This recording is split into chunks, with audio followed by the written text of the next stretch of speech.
In 2014, while Ukraine was dealing with the Maidan Revolution, the Russian army invaded Crimea and was met with no real resistance from the Ukrainian military. Soon after, Crimea was officially claimed to be part of Russia, or at least according to Russian law. The international community was hesitant to recognize the annexation. After 2014, the US and the EU imposed sanctions on Russia and started providing Ukraine with military support, such as training or military equipment. These actions were nowhere close to what the West is doing today in support of Ukraine, but it was enough to make the Russian economy decline significantly. Even though it was in Ukraine's plan to retake Crimea in the future, Russia significantly strengthened its position in Crimea, moving the majority of the Black Sea Fleet there and building the Kerch Bridge. Putin was very sure about the security of Crimea, even making visits there, or at least that is what he wanted us to believe. After almost a year of fighting in Ukraine, a really bad year for the Russian army, we can with certainty observe that the Russian position in Crimea is weaker than we thought. At the start of the war, Putin seemed very sure about taking the whole of Ukraine in a matter of weeks, but as of now, Russia's main objective seems to be to hold the land bridge, which links the peninsula to Russia. Russia has proven that having strategically important bases and supply lines connected to the mainland only by a bridge creates a major weak point that the Ukrainians can take advantage of. In this video, I will go into more detail about the complicated history of Crimea, its historical strategic importance to Russia, why Russia is fighting to keep Crimea on its side, and how Crimea could fall back into Ukrainian hands after the war ends.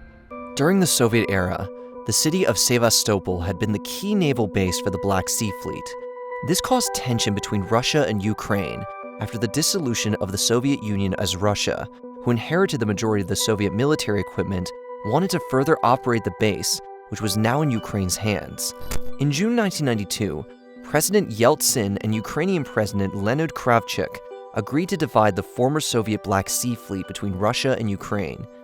You see, Russia's tendency to claim Crimea as part of Russia had been evident since the Yeltsin administration, which passed a resolution declaring Sevastopol to be a federal Russian city. This was, of course, denounced by the Security Council of the UN, but it demonstrates how badly Russia needed Sevastopol. Russia said it was ready to supervise a referendum on Crimean independence and include the republic as a separate entity in the CIS. In July 1993, one of the leaders of the Russian Society of Crimea, Viktor Prusakov, said that his organization was ready for an armed mutiny and an establishment of the Russian administration of Sevastopol. In September, the commander of the joint Russian-Ukrainian Black Sea Fleet accused Ukraine of converting some of his fleet and of conducting an armed assault on his personnel, and threatened to take countermeasures, placing the fleet on alert. Due to these revanchist claims, Ukraine proposed a special partnership with NATO in January 1997. All these conjectures were, at least for some time, resolved by the Partition Treaty on the Status and Conditions of the Black Sea Fleet in May 1997. A separate agreement established the terms of a long-term lease of land, facilities, and resources in Sevastopol and Crimea by Russia. Russia kept its naval base, with around 15,000 troops stationed in Sevastopol. However, following Russian aggression in Georgia in 2008, the Ukrainian pro-Western president, Yushchenko, announced that Ukraine would not be renewing the lease. But his successor, a more pro-Russian figure, President Yanukovych, signed the Kharkiv Pact in 2010, which allowed the lease of the port to be extended. In 2014, following the Maidan Revolution, Yanukovych fled to Russia, and as the mood of the protest was largely pro-Western, Putin expected the new Ukrainian leadership to cancel the lease again. He decided to take advantage of the disorder present in Ukraine and briskly sent the Russian army to forcefully annex Crimea. But when Putin ordered the annexation, he must have seriously underestimated the logistical challenges of actually governing Crimea.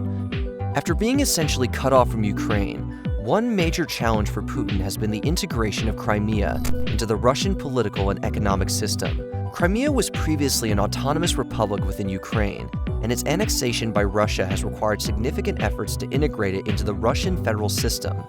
This has included the establishment of new governmental institutions and the implementation of Russian laws and policies. As the region was previously reliant on Ukraine for many of its goods and services, and the annexation by Russia had disrupted these supply chains. The Russian government has had to invest in infrastructure and economic development in the region to try to make it more self-sufficient. Another significant challenge for Crimea is the supply of water. You see, before the annexation of Crimea by Russia in 2014, the region received most of its water from the North Crimean Canal, which carried water from the Dnieper River in Ukraine to Crimea. However, following the annexation, Ukraine cut off the flow of water through the canal, leading to a significant water shortage in Crimea. To address this challenge, the Russian government has had to invest in alternative sources of water for the region. This has included the construction of new reservoirs and the development of desalination plants to produce fresh water from the Black Sea. The Russian government has also sought to increase water conservation efforts and improve irrigation efficiency in the region. This has further led to a food shortage, as the canal was not only used to supply drinking water, but also for agricultural irrigation. As Crimea was forced to be a popular tourist destination, the instability led to many tourists choosing to go elsewhere for vacation. This further deepened the economic crisis, as tourists contributed to the economy heavily. So even through the Crimean population of 2.1 million people was pretty much on Russia's side after the annexation. With all the arising problems, Crimeans may very well soon lose patience.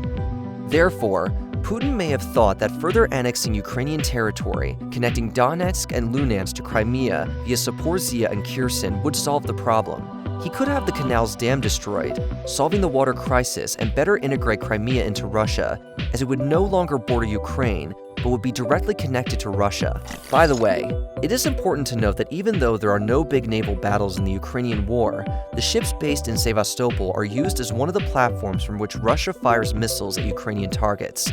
And though you might say that Russia could simply move its Black Sea fleet elsewhere, there is no port capable of accommodating such a large number of ships available on the coast of the Black Sea.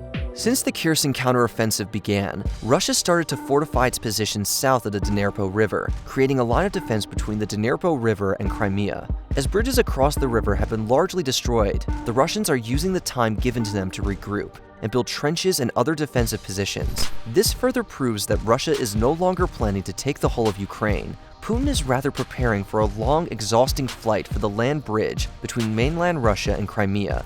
Ukraine is therefore likely to push into the Zaporizhzhia region and to the Sea of Azov, dividing the front line in two. This would be crippling to Russia's ability to maintain resupply routes for the Kherson front, as it would be only connected to Russia via the Kerch Bridge. This would make Ukraine more likely to penetrate the enforced positions surrounding Crimea than attacking directly from the Dnieper River. For now, the southern front is pretty much frozen as Ukraine focuses its forces around Bakhmut, but such a military push is very likely to come in the coming months, and given the recent success of the Ukrainian armed forces, it is not looking so good for the Russians.